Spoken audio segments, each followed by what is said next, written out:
gue nih, Soya pasti dia nih. Benar, Soya Amirin. Gak apa-apa nih malam-malam. Tamu di malam hari, tamu yang ditunggu justru. Tamu di malam hari, tamu di dalam hati. Oke, ini tempat semua orang untuk bercakap-cakap.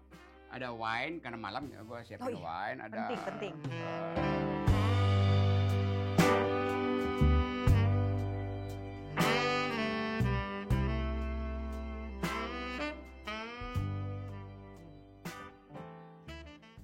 Halo, selamat malam teman-teman.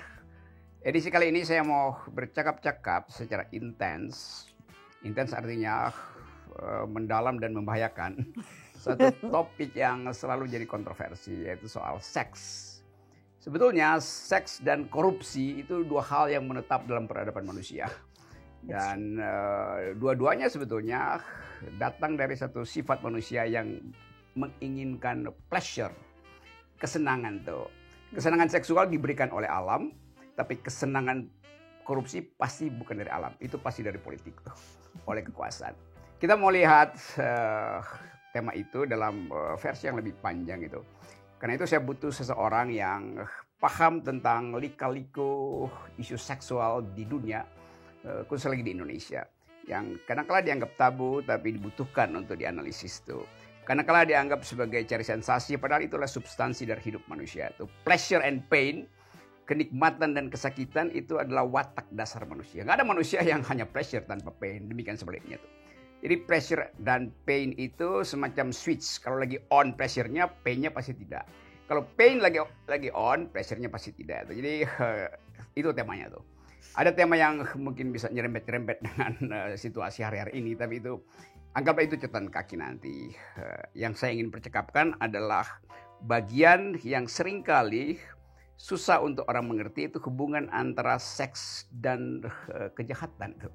Dan kejahatan itu seringkali disebabkan oleh kelebihan kekuasaan itu. Dan seks sangat mungkin bisa dipraktekkan secara lebih demokratis, sehingga hubungan-hubungan kekuasaan juga bisa dilenturkan. Jadi selalu ada intimacy di balik sesuatu yang sifatnya human. Human itu dasarnya intimacy. Kenapa kemudian orang perang? Ya karena intimasinya kurang itu. Karena itu dulu di tahun 70-an lebih baik bercinta daripada berperang tuh. Make love, not war itu kira-kira tuh. Nah, perempuan yang paham itu namanya Soya Amirin. Soya Amirin, teman saya, sama-sama alumni Universitas Indonesia. Dia di jurusan psikologi, saya di jurusan filsafat. Saya menyesal kenapa saya nggak masuk psikologi, sehingga saya bisa mungkin hidup saya bisa jadi lain atau hidup dia jadi lain. Oke, teman-teman, itu intro yang agak unik sebetulnya, karena kita ada di tempat saya. Ini Soya, terima kasih ya mau ngobrol sama gue. Dan ini di markas akal sehat, tempat semua orang berkumpul. Suhu di luar kira-kira 22 derajat Celcius, karena ketinggian 6.600 meter tempat ini. 22 derajat Celcius itu semacam suhu kamar pengantin. Kalau baru mulai. Oh ya. Lama-lama makin hangat kayaknya. Iya, itu lama-lama mendidih.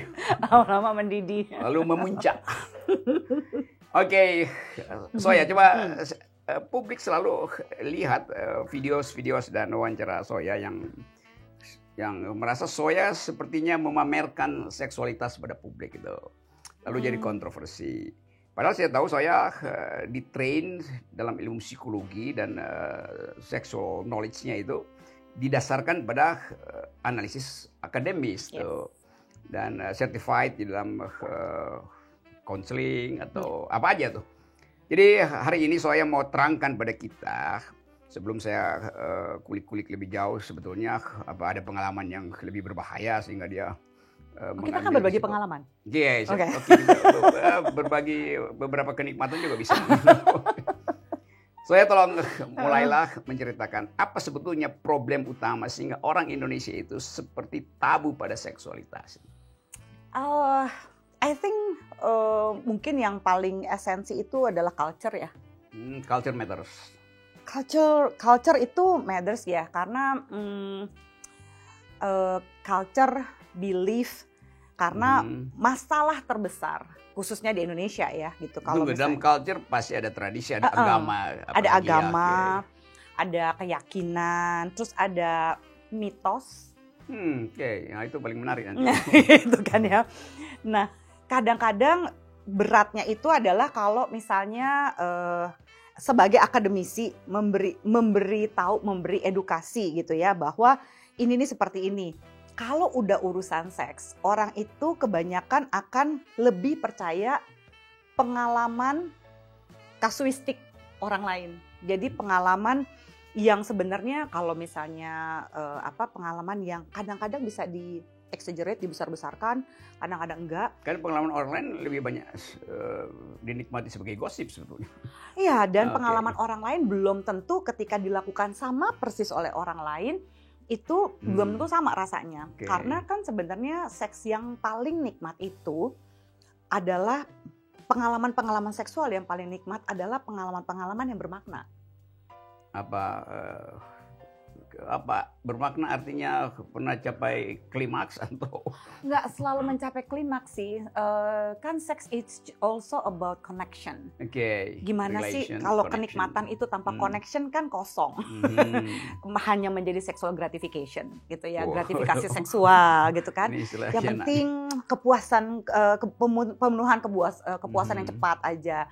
Ya kalau Abraham Maslow juga bilang kan itu tidak mencapai aktualisasi diri kan orang-orang yang seperti itu. Jadi sebuah kenikmatan yang hakiki gitu ya adalah pleasure is the measure gitu ya. Ukurannya adalah kenikmatan, dan kenikmatan yang diberi makna itu seperti apa. Nah sayangnya orang-orang berpikir bahwa seks itu natural.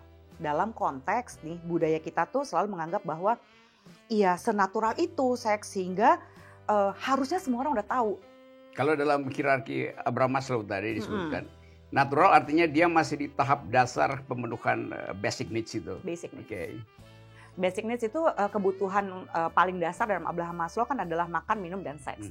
Seks di sini bukan berarti koitus, bukan berarti hubungan seksual, tapi seks juga adalah ekspresi seksual. Saya sebagai laki-laki, saya sebagai perempuan, saya sebagai mungkin transpuan, saya sebagai orientasi seksual ini itu adalah ekspresi. Jadi kalau kita mengekspresikan seksualitas kita gitu ya sesuai dengan orientasi seksual kita, sesuai dengan belief kita, itu akan relatif lebih sehat. Jadi seks itu tidak semata-mata adalah hubungan intim, senggama, that's it gitu. Itu malah justru tidak memenuhi hakiki dari si seks itu sendiri. Kalau pada manusia tujuan seks itu ada 3. Satu adalah untuk bikin anak, ya adalah reproduksi. Kedua adalah rekreasi, yaitu untuk bikin enak. Karena nggak semua orang yang punya anak bisa bikin enak kan, gitu kan. Karena ada orang yang suka gini, aduh Mbak Zoya nggak lihat anak saya udah berapa nih kan. Saya pasti oke dong seksnya. Enggak Pak, itu cuma artinya Bapak bisa bikin anak, tapi belum tentu Bapak bisa bikin enak. Jangan-jangan dia punya anak 4, seumur hidup pernikahannya cuma 4 kali hubungan seks. Belum tentu enak kan, tapi bisa bikin anak. Gitu. Jadi harus bisa kalau bisa bikin heboh, ada juga yang bikin heboh.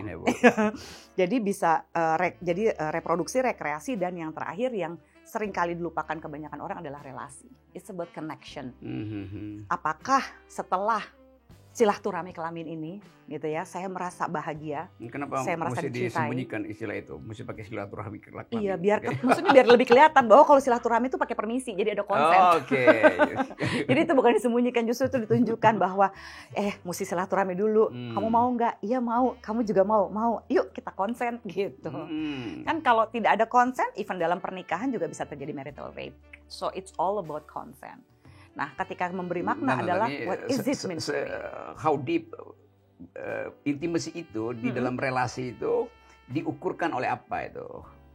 Intimacy itu misalnya gue udah dapat intimasinya gue dapat itu, vibes-nya gue dapat, healing-nya gue dapat. Lalu kita sebut intimasi kita dapat sama-sama. Kan seringkali kalau orang cuma sebut relasi ya basisnya bukan intimasi kadang-kala itu. Iya. Seks dan cinta itu adalah 2 hal yang berbeda. Nah ini coba dia. Ya, karena kalau misalnya seksnya enak banget belum tentu cinta kan. Yes. Ada orang yang cinta. Coba abstraksikan melalui pengalaman. Lebih konkretnya kayak gimana gitu ya. Jadi gini, orang kan selalu bilang, wah dia itu seksnya enak banget gitu, pasti dia cinta sama saya. Belum tentu. Seks itu kan juga bisa adalah sebuah performance. Kita bisa pergi ke Patpong di Thailand, kita bisa pergi ke Red Light Area di Rokin and Damrak di Belanda, ya. Itu kita bisa melihat segala macam performa seks, ya. Coba pinjem ini. Apa nih ada? Technicality. Oh, itu kamu Gak mau ngaku, mentang-mentang buku kita sama.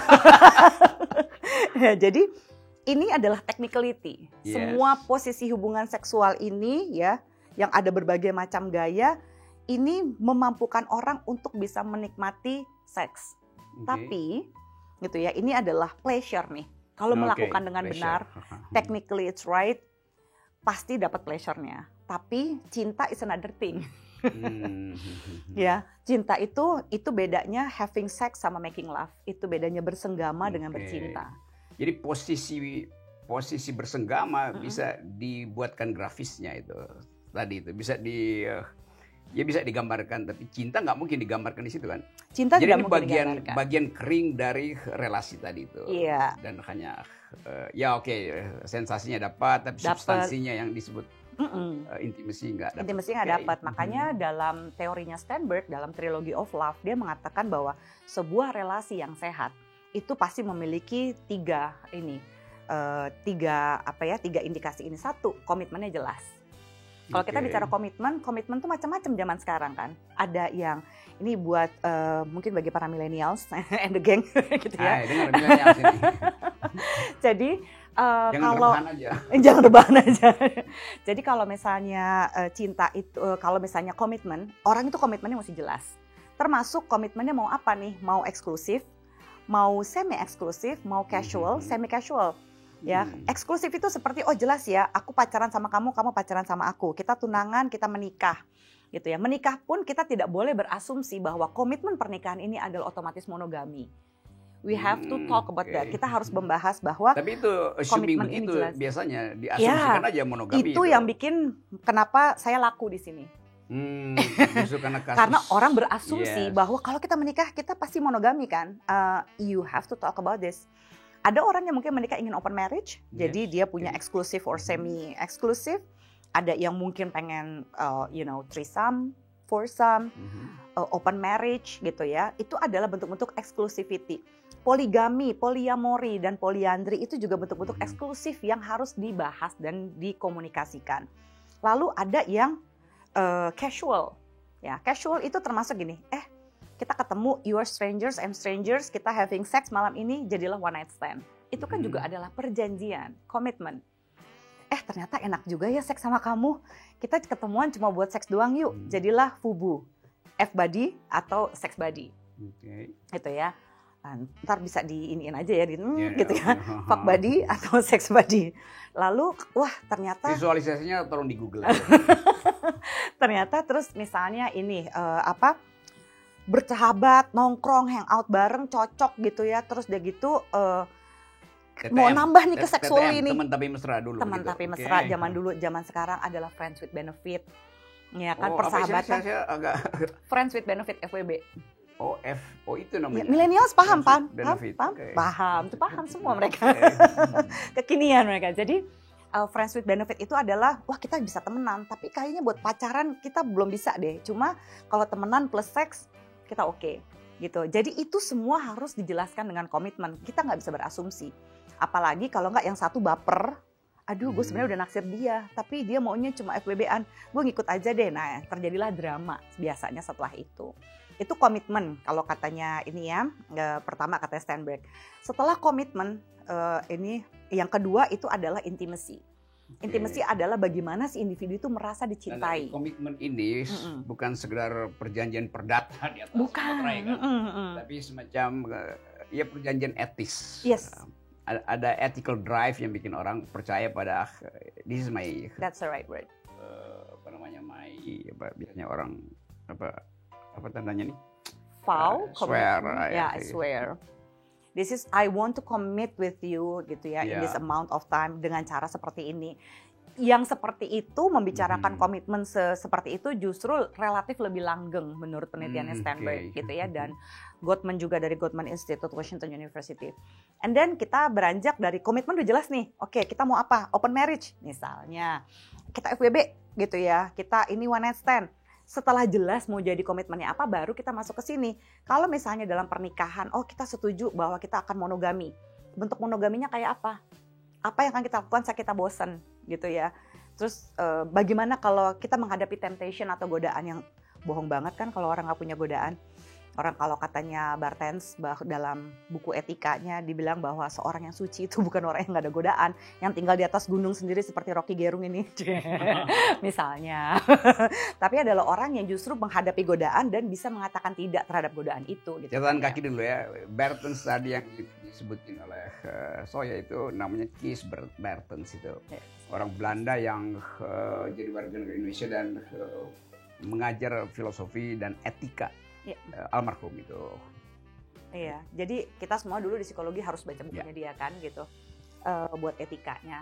Jadi di situ kita beranjaklah dari komitmen yang sudah jelas kita maunya apa. Satu lagi nih supaya sekaligus kita tadi disebut istilah Abraham Maslow, seorang psikolog yang behavioral psychology yang mengulas hubungan-hubungan sosial yang didasarkan pada upaya untuk pemenuhan diri, pencapaian itu. Jadi catatan kaki buat teman-teman millennials yang malas untuk nge-google.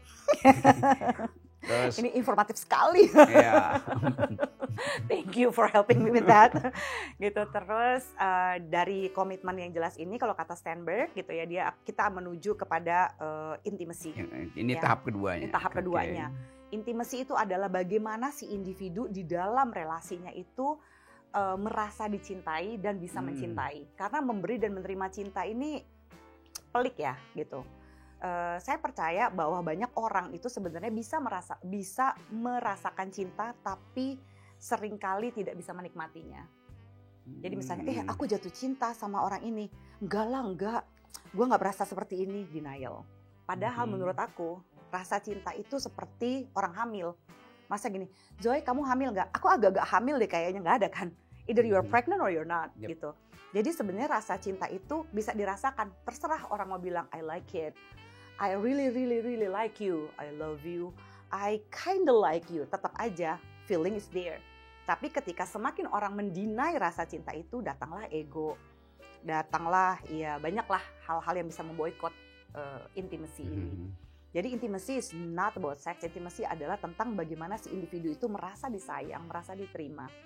Nah ini juga aku melakukan tesis waktu S2 aku itu, aku bikin penelitian sehubungan dengan ini. Aku pengen tahu kira-kira pada saat hubungan seks pertama atau malam pertama atau baru ganti pasangan baru gitu, apa sih yang dipikirkan laki-laki dan perempuan. Ternyata kebanyakan laki-laki dari berbagai status sosial dan berbagai usia memikirkan pada saat hubungan seks pertama adalah gue mau perform, I want to show off nih, gue bisa kungfu panda nih, gue bisa 360 derajat nih, I can do this and that gitu. Sementara kalau perempuan justru lebih memikirkan, am I sexy enough for him, am I good enough gitu ya. Jadi sebenarnya nggak ngaruh nih pada saat hubungan seks pertama tuh pakai matiin lampu, nyalain lampu gitu ya. Karena si perempuannya pengen yakin dulu, gue diterima nggak sih? Am I accepted by him? Aku tuh disayang apa enggak sih gitu ya. Sementara si laki-lakinya sibuk memikirkan, aku mau show off gaya apa nih dan segala macam. That's actually interesting. Nah dalam posisi intimacy ini penting setiap party yang ada di dalam hubungan seksual ini untuk bisa merasakan bahwa oh I'm loved gitu. Dan salah satunya yang biasanya cukup konkret untuk menguji intimacy itu justru adalah, meskipun ini adalah tesnya face validity ya, tapi bisa dipakai Gary Chapman, 5 Language of Love. Itu 5 bahasa cinta. Love, yes. Itu sangat-sangat praktis untuk membuat orang itu mencintai orang lain sebagaimana dia ingin dicintai. Misalnya gini, misalnya kita pasangan.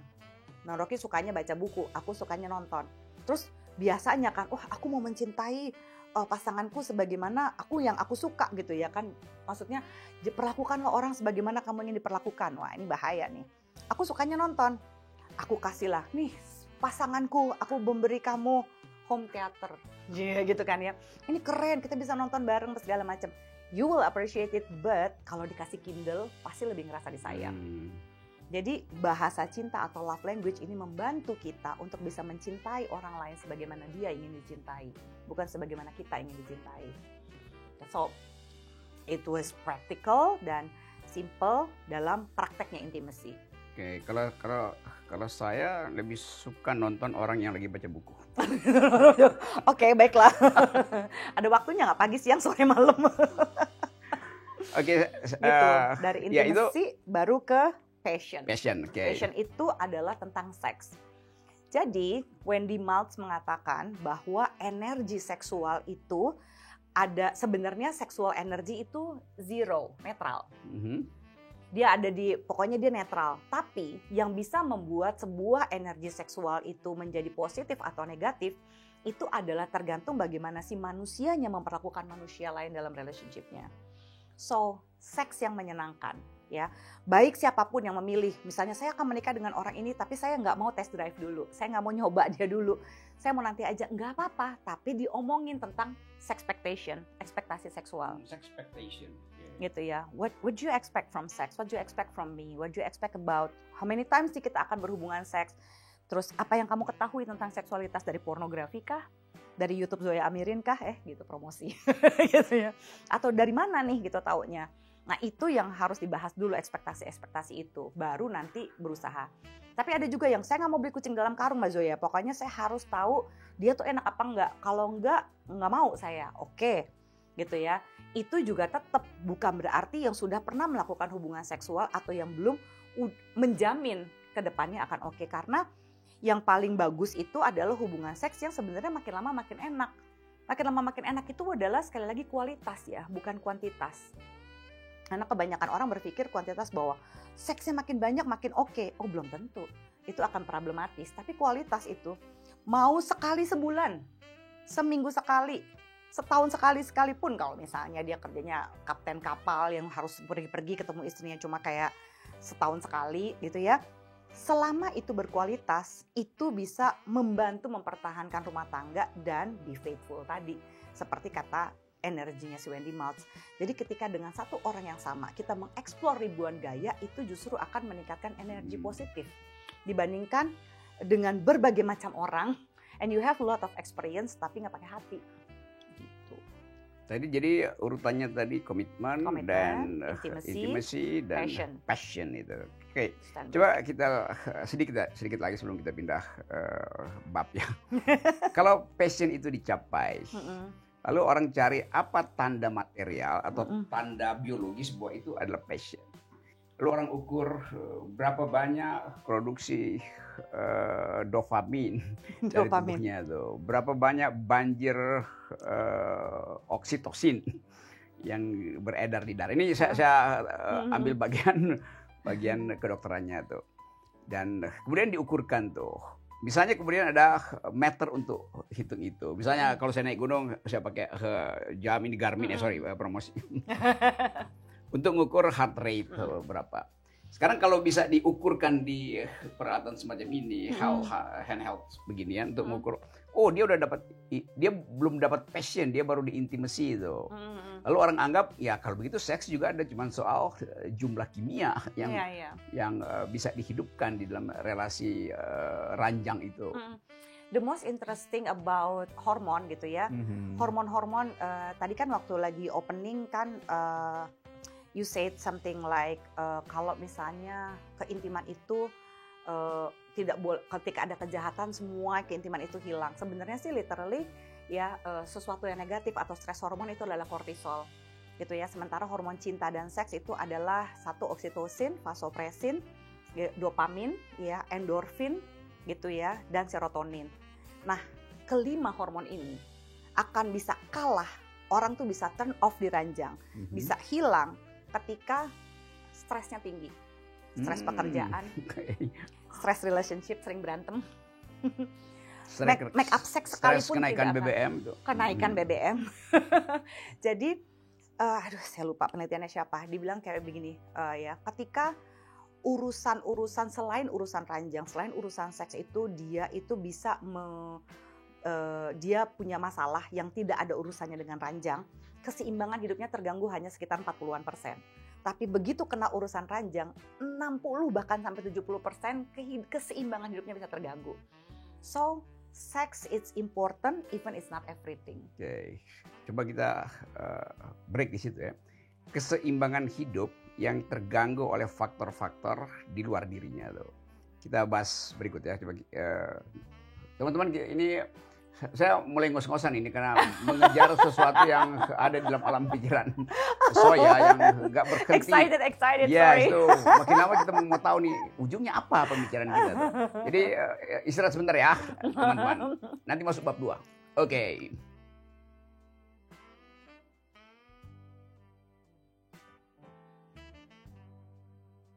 Oke, teman-teman, atau kelas seksual. Asik. Tadi bab 1 itu semacam dasar-dasar atau mata kuliah pengantar psikologi seksual itu. Dan kita bicara ilmiah akademis. Tadi saya berhenti di tempat ketika kalimat Zoya memperlihatkan potensi kenikmatan itu dibatalkan oleh faktor luar tuh. Yeah. Tadi stres segala macam itu juga politik gitu. Jadi saya masuk sebentar dulu ke soal yang berhubungan dengan faktor kebudayaan itu. Satu waktu beberapa tahun lalu saya baca satu berita di koran luar negeri itu. Di Prancis, Zoya, ada satu semacam klinik yang menerima pasien untuk operasi pemulihan vagina, apa namanya itu? Vaginoplasti? Vaginoplasti pasti ya itu. Jadi untuk memulihkan virginity ya. Seraput darah. Laput darah tuh. Vaginoplasti. Ya itu. Saya masih ingat cerita itu agak unik. Begini kisahnya tuh. Sepasang mahasiswa di Prancis, dua-duanya berasal dari satu negara di Afrika tuh. Dan ya tentu pasti dalam bayangan kita, dua mahasiswa dari Afrika belajar di Prancis, lalu mulai mengkonsumsi semacam sensasi sejarah Prancis tentang sexuality, atau mungkin tadi drive. Evolusi Prancis. Iya itu. Atau mungkin stres karena mesti bikin paper segala macam. Lalu tiba-tiba mereka pacaran dan tadi intimacy dia dapat, passion dia dapat, endorfinnya banjir endorfin. Lalu berhubungan seksual itu. Premarital sex. Oke. Jadi yang perempuan tidak lagi virgin. Dua-duanya datang ke klinik itu. Ditanya oleh dokternya, mau ngapain? Si perempuan bilang, saya mau memulihkan selaput darah saya tuh. Hymenoplasti itu. Hymen itu artinya selaput darah, teman-teman ya. Saya bukan ginekolog. Tapi saya banyak dengar kasus semacam itu. Oke, ceritanya diwawancaralah si perempuan ini, mahasiswi ini. Oke, saya biasa, dokternya bilang oke, kita operasi. Tapi boleh saya tahu buat apa kamu operasi selaput darah tuh? Kamu mau menikah? Iya, saya mau menikah itu. Nah, temannya. Bukan dengan pria yang dia. Pria yang ini, ya saya akan menikah dengan dia tuh. Kayak bingung sih. Oke. Dokter, Anda mau menikah dengan dia, tapi berarti Anda berhubungan seksual tidak dengan dia saya berhubungan seksual. Interesting. Why? Oke. Nah ini kuncinya di situ. Akhirnya dia bilang begini si perempuan, saya ingin memulihkan selaput darah saya bukan untuk membuktikan bahwa saya masih perawan di depan pacar saya yang ada di depan saya ini, karena memang dia yang memerawani saya. Saya tidak ingin membuktikan pada dia, tapi pada keluarganya saya ingin buktikan itu. Oh, oke, jadi masih zaman Siti Nurbaya ya? Ya itu, itu zaman apa itu ya? Jadi bagi si perempuan ini, dia harus buktikan kalau dia pulang ke negaranya, ke kampungnya itu, dan pernikahan terjadi di situ, di malam pengantin dia mesti angkat spraynya bahwa masih berwarna merah, masih ada bercak darah, tanda masih perawan. Jadi itu menunjukkan bahwa ada juga semacam kejahatan di situ. Kejahatan yang terpaksa dibuat karena tuntutan kebudayaan. Jadi kalau nggak perawan pasti nggak bisa kawin. Jadi dia memanipulasi kenikmatan dia yang secara sadar tadi, komitmen dia oke, kita bersetubuh. Orang yang sama pula. Orang yang sama pula, tapi dia tahu bahwa ada lingkungan yang tidak bisa terima dia tuh. Iya. Oke. Tapi itu juga masih banyak loh daerah di Indonesia yang kayak begitu loh Bang. Ya itu oke. Sekarang saya ambil kesimpulan, ini kesimpulan saya bahwa dia mempermainkan sebetulnya dia mempermainkan kebudayaannya kan dia menipu kebudayaannya kan. Karena dia nggak bisa jujur, maka dia manfaatkan teknologi operasi vagina untuk memanipulasi dirinya sendiri. Oke. Itu satu peristiwa. Ya. Ada peristiwa lain di Los Angeles. Los Angeles juga ada klinik yang sama tuh. Yeah. Tapi klinik itu justru kalau lagi Valentine rame bukan pasangan. Oleh remaja, rame oleh pasangan itu. Pasutri. Terutama ya istri itu dia operasi plastik situ memulihkan virginity-nya hanya untuk ngeprank suaminya di malam Valentine, sehingga suaminya kaget, kok kamu masih perawan itu ya. Jadi bayangkan di Los Angeles ada permintaan suaminya juga kalau nggak salah. Ya ada permintaan suami, karena perawan lagi mau lihat darahnya, yes, remembering the past itu kan. Jadi itu datang dari komitmen yang sama. Tetapi kalau kita bikin perbandingan nilai di Los Angeles, virginity jadi semacam lucu-lucuan karena mau saling ngeprank kan, lu masih perawan. Culture. Jadi culture operasi plastik itu beda di Los Angeles dengan di sebuah kota di Prancis itu kan. Tapi dua-duanya menunjukkan bahwa ada masalah sebetulnya hubungan antara keperawanan dan kebudayaan tuh. Tadi saya bilang bahwa di kita juga praktek semacam itu ada walaupun diam-diam tuh. Seberapa banyak itu kasus itu orang yang datang ke counseling ke Soya? Ini kasus pertamaku waktu lagi masih praktek itu S2, aku ingat waktu itu aku kerja sama dengan LBH Apik kalau nggak salah ya, kita lagi konseling itu sekitar tahun I guess tahun 2005-2006 ya waktu itu. Jadi ada seorang perempuan usianya masih 22 tahun, dia diperkosa oleh pamannya sendiri dan dia dia stres banget, dan sambil diperkosa pamannya itu benar-benar mendegradasi dia dengan mengatakan, udahlah kamu sama saya aja karena kamu udah gak perawan, gak ada laki-laki yang mau sama perempuan yang sudah tidak perawan, patriarki sekali kan gitu. Jadi benar-benar semua ide-ide misoginis tuh diiniin sama dia dan dia berusaha kabur. Long story short, dia berhasil kabur. Kita konseling, terus kita lagi mau coba ini dan agak susah lagi, dia ada di ini ya ada di angkatan lah gitu ya, dan lumayan tinggi gitu pangkatnya. Jadi ribet sekali deh persidangannya segala macam. Nah pada satu momen ibunya itu datang ke saya dan bilang begini, Mbak Zoya, kita mau ke ini gitu, ke rumah sakit inilah gitu ya. Saya akan menuntut si pamannya ini untuk membayar sekian puluh juta pada waktu itu untuk operasi himenoplasti. Terus saya bilang jangan Bu, gitu. Buat apa? Iya nanti nggak ada yang mau lagi sama anak saya. Pokoknya saya mau menuntut loh. Bukannya nuntut dia supaya dipenjara, tapi dia mau menuntut sejumlah uang untuk memastikan anaknya ini melakukan operasi himenoplasti sehingga bisa oke lagi. Beberapa upaya konseling nggak berhasil, tiba-tiba mereka menghilang beberapa bulan. Datang lagi konseling, si anaknya saya lihat kok lebih down lagi kondisinya. Sampai sulit sekali untuk melakukan psikotes lanjutan gitu kan ya. Saya mau lakukan psikotes lanjutan, akhirnya saya mesti bacain satu-satu, ini sekali. Kenapa dari waktu pertama kali setelah dia lepas, dia diperkosa, dia lepas itu, dia kondisi mental state yang istilahnya sekian lah, ini kok malah lebih down lagi. Saya bingung, I think everything is work gitu ya. Udah deg-degan juga kan, masih baru praktek lagi, jangan-jangan salah teorinya ini itu.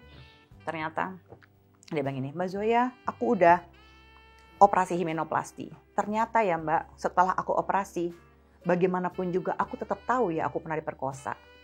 Ya, itu masalahnya. Aku bilang, kenapa aku tidak setuju dari awal kamu melakukan operasi menoplasti, karena itu kan secara teknis. Sementara keperawanan ini adalah konstruk sosial, gitu ya, adalah hubungan seks pertama. Jadi banyak sekali orang di Indonesia yang mengakali, ya, memanipulasi budaya ini, budaya keperawanan, ya, maskulinitas yang rapuh, gitu ya, dengan melakukan itu.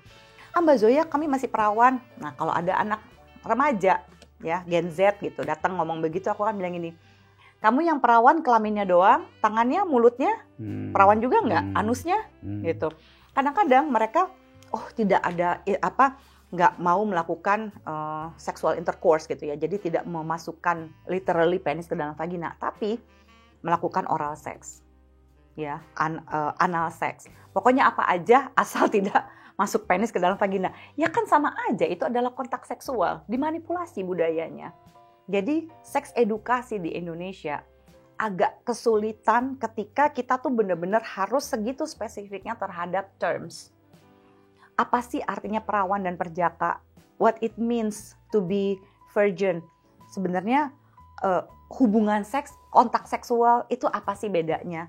Nah, that understanding itu very, very cultural. Kalau kita nggak ngerti budaya ini, agak susah gitu orang untuk bisa paham, ternyata yang namanya kontak seksual, ya sama aja, mungkin tidak ada penetrasi. Tapi kan mungkin tangannya, mulutnya udah nggak perawan, udah nggak perjaka juga, kan gitu. So, penting untuk memahami sebenarnya kita mau jadi orang yang seperti apa. Nggak semata-mata mengakali budaya tadi. Oke, catatan kaki lagi ya. Tadi diterangkan oleh Zoya, keperawanan itu adalah konstruksi patriarkis itu. Jadi didefinisikan oleh laki-laki yang punya kemampuan untuk mengatur tubuh perempuan tuh.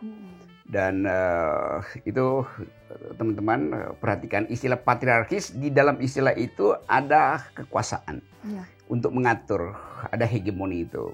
Dan salah satu ciri dari patriarkisme adalah tadi juga istilah itu diucapkan oleh Mbak Zoya, misoginis. Misoginis artinya perilaku untuk membenci perempuan, merendahkan perempuan. Dari kata miso artinya jahat, dan jin artinya perempuan. Jadi menjahati perempuan, itu namanya misoginis itu. Jadi sekali lagi ini kuliah aja, anggap aja ini foto. Oke, saya lanjut dikit ya. Kadangkala agama itu sebetulnya secara rasional punya cara untuk menyelesaikan tagihan seksualitas yang tak tertahankan karena kondisi biologis, nutrisi yang bagus. Lalu agama berupaya untuk cari jalan keluar sebetulnya. Jadi kita berpikir agama sebagai cara rasional untuk mengatasi natural drive ini atau sexual drive itu. Misalnya fenomena kawin muta di Indonesia itu. Dan sangat mungkin itu juga semacam the economy of sexuality itu kan. Yeah. Dalam arti lebih baik itu daripada dicerca oleh daripada dihina semua orang. Yes, itu. Pandangan Zoya. Saya tidak mau menghakimi caranya. Yes. Yang penting adalah satu, konsensual, dua itu kesetaraan. Gitu, selama relasinya setara, it's good gitu. Karena gini, kalau mutah itu hanya dijadikan alasan gitu ya untuk menenangkan diri, kan yang penting saya tidak berbuat dosa. It's another excuse. Atau misalnya, ini adalah cara saya untuk mendapatkan kamu, menikmati kamu gitu ya. Tapi kamu tidak bisa mendapatkan itu dari saya. Kan tidak ada kesetaraan. Dan lebih sering dalam konteks ini, mutahnya itu adalah si perempuannya relatif lebih sering dirugikan. Tidak selalu, tapi relatif sering dirugikan.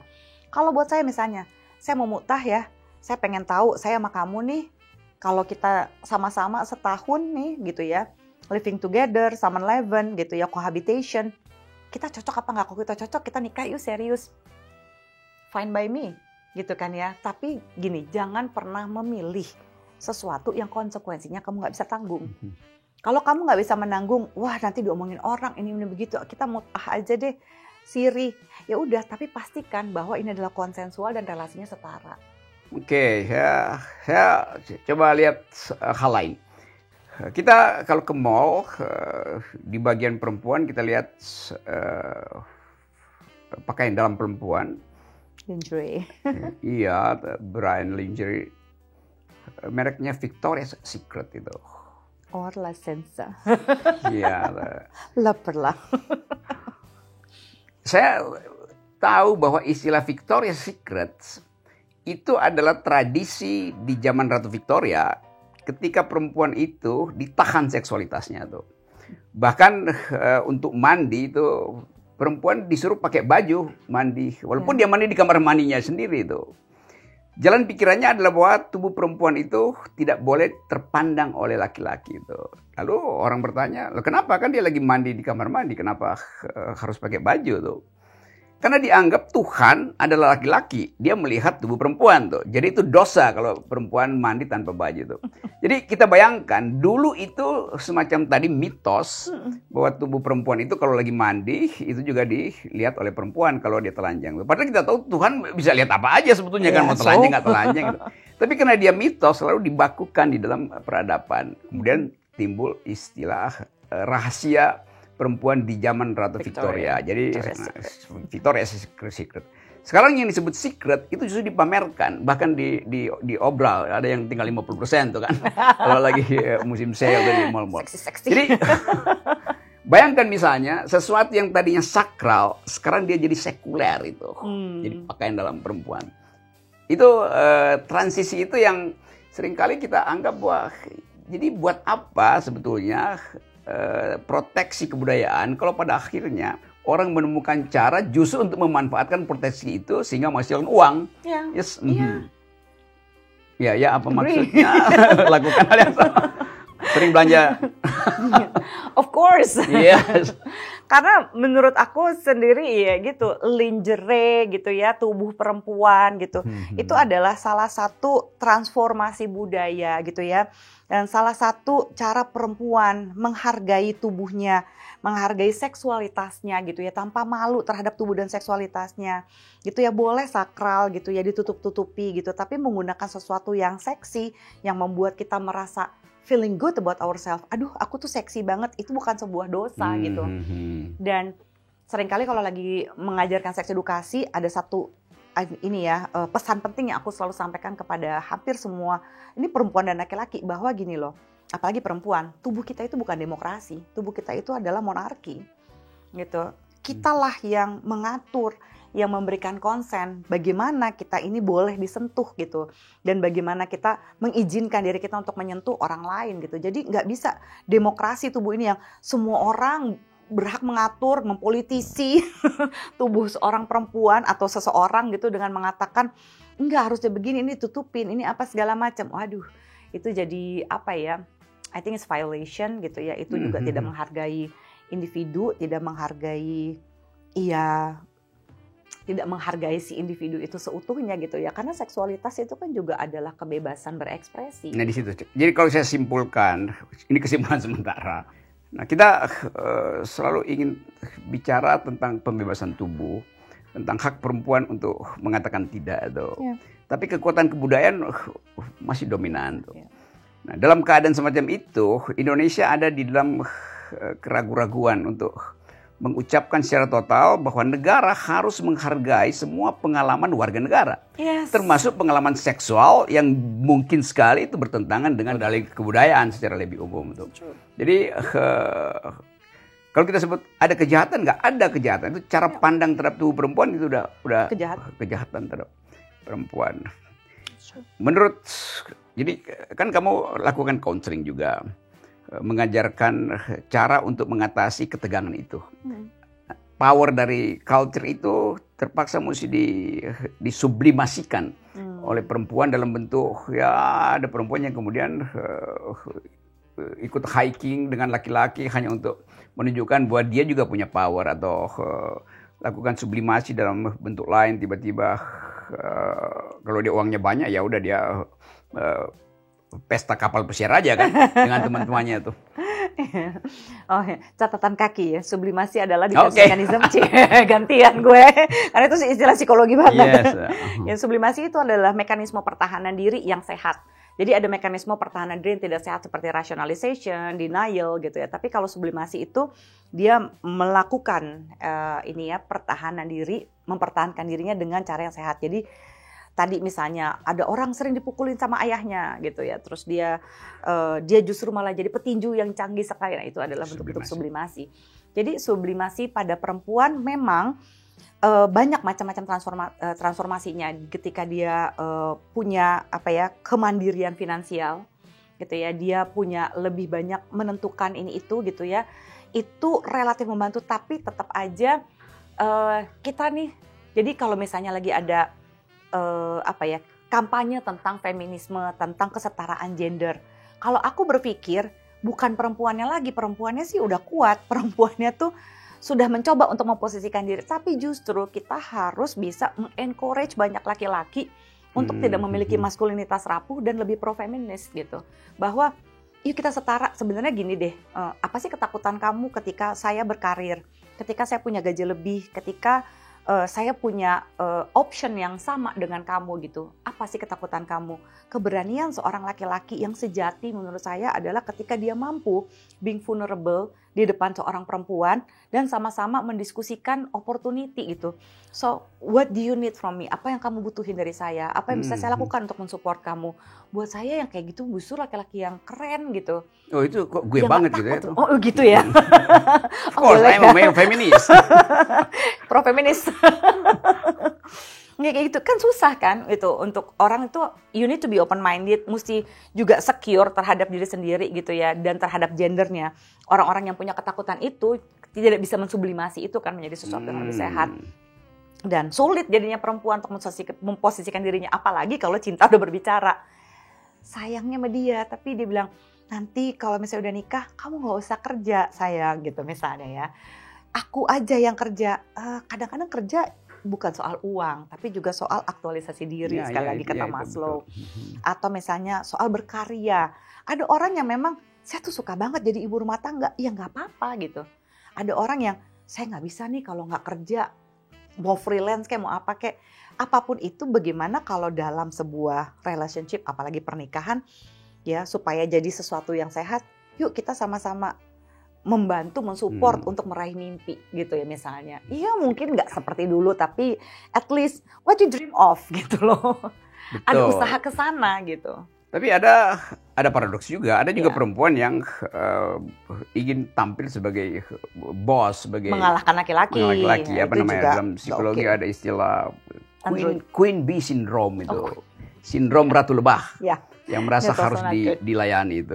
Dan praktek itu sebenarnya juga praktek patriarki kan. Ya. Jadi nilai patriarki diserap oleh cuma laki-laki, tapi oleh perempuan juga. Nah ini penting ya, bahwa patriarki itu bukan hanya pada laki-laki, tapi juga pada perempuan itu.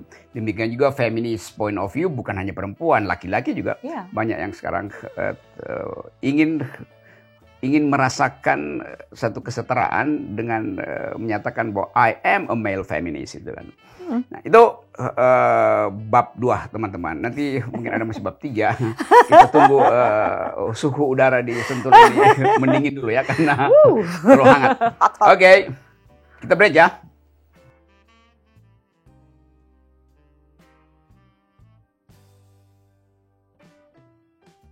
Oke teman-teman di RG TV channel. Saya lanjutkan pembicaraan yang meledak-ledak ini.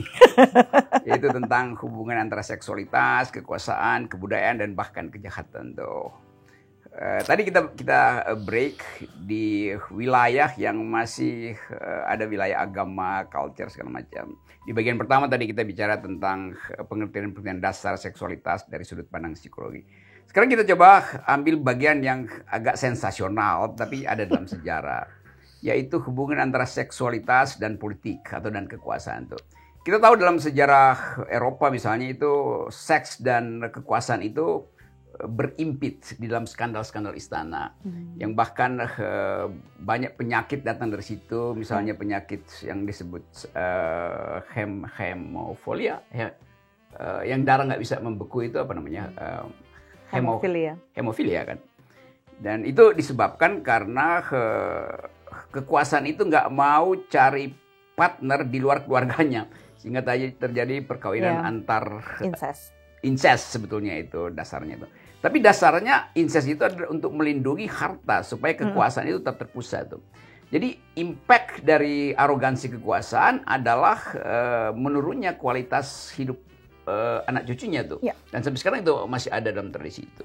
Juga di Eropa kita masih tahu banyak skandal. Di Inggris ada Raja Arthur yang meninggalkan tahtanya karena jatuh cinta pada seorang sastrawan Amerika, sehingga dia menolak untuk jadi raja dan menganggap drive saya untuk mencintai seseorang itu lebih besar daripada drive saya untuk pergi pada kekuasaan. Kan itu keren banget. Ada Lady Di yang kemudian jadi meninggal 97. Iya, itu semua orang tahu. Di Amerika ada soal Monica Lewinsky yang nyaris menjatuhkan Presiden Bill Clinton pada waktu itu. Jadi seks dan kekuasaan seolah-olah hal yang di Indonesia dong. Seks dan para raja. Oh, di Indonesia. Para raja-raja zaman dulu. Raja-raja zaman dulu juga aktivitasnya adalah ranjang aja tuh. Dan bahkan pindah-pindah ranjang dan memanfaatkan kekuasaan dia untuk bahkan merampas istri satpamnya kalau sekarang itu. Bawahannya. Istri bawahannya itu. Tapi itu dianggap sebagai perhambaan atau hak dari raja itu untuk merampas istrinya karena dianggap itu properti kerajaan, segala macam. Nah, arogansi itu yang kita tahu skandal Amangkurat I, Ken Dedes dan siapa namanya nih yang menusuk Tunggul Ametung, itu Ken Arok. Jadi seluruh peradaban sebetulnya dari timur ke barat, dari utara ke selatan, dari merdeka barat ke merdeka selatan, itu posisi. Kekuasaan itu selalu dihuni oleh semacam sensasi seksual itu. Nah, bagian ini mengingatkan kita pada peristiwa-peristiwa lain yang baru-baru ini aja dalam kehidupan politik kita. Tapi yang ingin saya percakapkan dengan Zoya adalah apa yang bisa kita ucapkan untuk memperkuat daya tahan terutama the girl power ini kan. Supaya kita mengerti bahwa memang misoginis, junto patriarkisme itu masih beroperasi di kita. Dan pertahanan mental, pertahanan fisik bahkan atau pertahanan pengetahuan dari millennials kita itu kadang-kala easy going aja tuh, anything goes tuh. Padahal sebetulnya di dalam kondisi anything goes, patriarki justru masih bisa memanfaatkan kerakusan birahinya tuh. Oh iya. Dan itu yang saya kira begitu terjadi kasus lalu orang baru bukan sekedar menyesal tapi menganggap bahwa dia pernah berbuat salah tuh. Sebenarnya sih di sini letaknya itu sekali lagi adalah konsensual ya. Konsensual itu adalah persetujuan kedua belah pihak. Ini juga masalah boundaries gitu ya. Konsensual itu gini, kita tidak bisa meminta. Konsensual itu adalah affirm ya. Sesuatu yang pasti iya, gitu ya. Diam bukanlah consent, pakaian seksi bukanlah persetujuan, ya. Ketika saya mabuk, gitu, bukanlah persetujuan untuk bercinta. Ketika kemarin pada jam yang sama saya ingin bercinta dengan posisi ini, bukan berarti hari ini saya ingin bercinta dengan posisi yang sama, gitu. Jadi konsensual itu benar-benar bisa dimintakan setiap, jadi semua transaksi kan gitu ya. Pembicaraan, persetujuan itu jelas misalnya oke, aku mau having sex dengan kamu, aku mau melakukannya ini, begini caraku gitu. This is what I want gitu. Itu kan kembali lagi pada konsensual dan bagaimana khususnya perempuan mengempower dirinya adalah dia mesti tahu batasannya. What do I want? Yang namanya boundaries atau batasan itu bentuknya itu titik-titik. Jadi bukan sesuatu yang kaku. Gitu misalnya, aku tidak mau melakukan hubungan seksual sama sekali. Aku mau begini, aku mau cari aman. Enggak begitu, tapi kita justru mesti tahu. Aku ngerasa nyaman kalau orang ini melakukan. Tapi kalau orang ini aku nggak oke. Ya, I feel oke nih melakukan ini. Tapi kalau saya mau melakukan ini ke situ kok kayaknya saya nggak nyaman. Nah, pengertian-pengertian itu kita maknai, lalu kita jadiin batasan. Seiring berjalannya waktu, pengalaman, pengetahuan, pemaknaan, itu bisa merubah batasan itu dan gak apa-apa. Tapi as long as kita tuh paham gitu untuk meminta konsen itu. Penting sekali seperti yang cukup tren. Ini ada satu perilaku seksual yang cukup tren sebagai sebuah kejahatan. Cuma belum ya karena politik lebih banyak ngurusin selangkangan yang nggak perlu, tapi yang perlu justru nggak diurusin, kayak misalnya stealthing. Stealthing itu adalah gini, perjanjiannya konsensual sekali bahwa saya akan berhubungan seks dengan kamu, gitu ya. Itu konsensual persetujuannya. Gunakan kondom ya, pakai kondom. Tapi di tengah-tengah hubungan seks, ketika akan mencapai puncak orgasme, si prianya melepaskan kondom lalu ya udah lagi perempuannya udah lagi setengah-setengah orgasme kayak begitu kan, itu udah masa-masa trans gitu ya. Dia mencopot kondomnya lalu melakukan penetrasi. Nah, mencopot seperti itu disebut sebagai stealthing. Itu adalah bentuk kekerasan seksual dan bentuk salah satunya adalah ya kita sebut kekerasan seksual karena persetujuan saya melakukan hubungan seks bukanlah persetujuan melepas kondom di tengah-tengahnya gitu. Nah, kayak gitu-gitu kan konsensual itu tidak dipraktekkan sepenuhnya. Termasuk kayak misalnya gini, kan saya udah berhubungan seks sama kamu. Nah, ketika misalnya si perempuannya pulang atau si laki-lakinya pulang di tengah jalan, si laki-lakinya nge-text gitu perempuannya, sayang, fotoin dong, pap, fotoin payudara kamu dong, gitu misalnya. Hah, nggak mau gitu. Ngapain? Kan saya udah pernah lihat payudara kamu, orang kita habis hubungan seks, ya konsensual melakukan hubungan seks, bukanlah konsensual untuk difoto kan payudaranya untuk memberikan foto itu. Kayak gitu-gitu yang harus sering kita praktekkan dalam keseharian kita. Saya punya batasannya, can you respect me? Boleh nggak hargai saya? Gitu. Saya juga akan menghargai kamu dengan cara yang sama.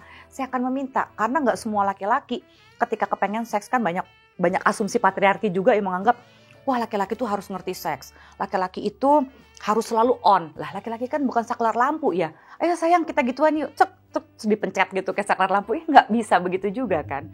Gitu. Jadi semuanya ada tahapan-tahapannya. Mesti ada flirtatiousnya, ada menggodanya, ada keinginan, sama-sama menginginkan.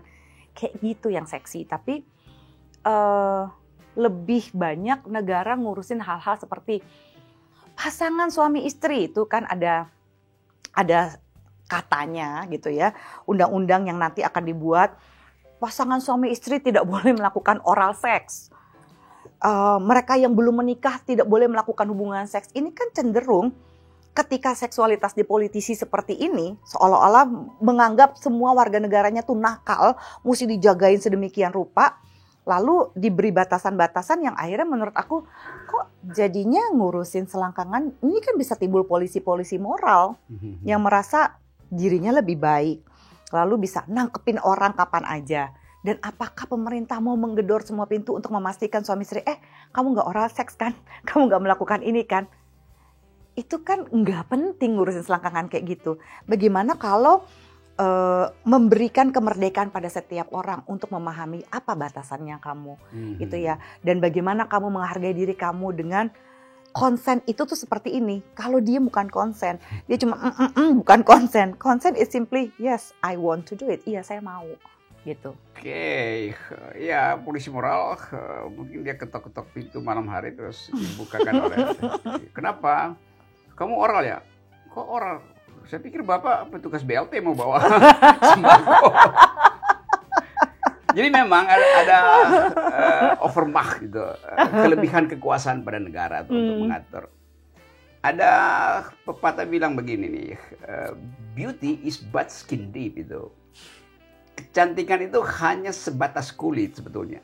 Tapi justru dalam setipis kulit itu kekuasaan bisa beroperasi tadi dengan mengatur perilaku seksual. Demikian juga kapital masuk bahkan di epidermis perempuan itu kan, laki-laki juga sebetulnya melalui yang disebut farmakopolitik itu.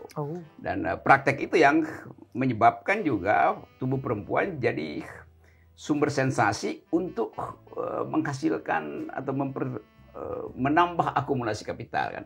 Dan itu yang kita sebut fungsi iklan di dalam politik patriarkis itu. Demikian juga soal teknologi itu. Teknologi kadangkala dioperasikan berdasarkan prinsip kelaki-lakian tuh. Dulu jarang ada perempuan atau bahkan agak tabu kalau ada dokter ginekolog perempuan tuh. Karena dianggap perempuan itu tidak cukup kuat untuk taruh tangannya ke dalam rahim atau menarik sang bayi di situ kan. Dia dianggap ginekolog itu adalah wilayah laki-laki sebetulnya tuh. Nah itu arogansinya tuh. Sekarang mulai luntur. Jadi orang menganggap bahwa fungsi-fungsi yang bisa dibantu oleh teknologi, kenapa mesti dibedakan nama gender? Secara gender kan itu soalnya itu. Saya mengamati itu sebagai perubahan cara berpikir orang tentang kekuatan laki-laki itu. Saya sering kasih perbandingan, kalau perempuan itu memang lemah, maka dia nggak mungkin bisa melahirkan kan. Ya. Nah kalau laki-laki bisa melahirkan, itu mungkin bukan ketiga dia udah pingsan itu. Bukan kelima dia mati gitu.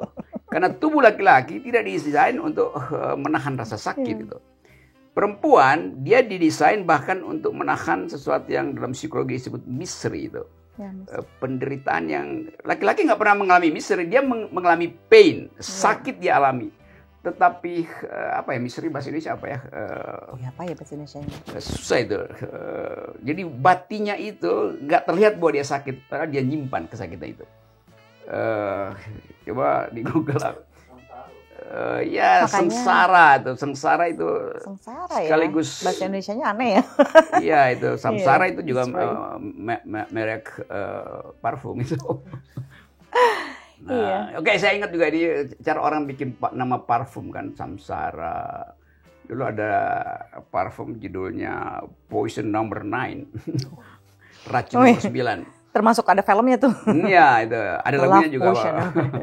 Love Potion Number 9. Love Potion kayak itu Eagle kalau nggak salah lagunya. Saya balik tadi pada soal industri yang justru menjahati tubuh perempuan itu kan.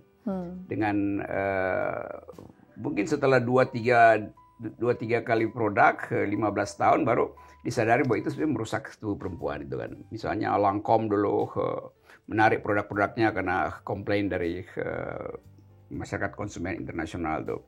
Nah kita mau lihat di situ bagaimana tubuh perempuan itu mengalami kejahatan justru oleh kapital tuh. Ya. Nah tentu lebih jauh dari itu. Bagaimana tubuh perempuan dioperasikan untuk menyehatkan seorang laki-laki yang sedang disiksa oleh kapitalisme tuh.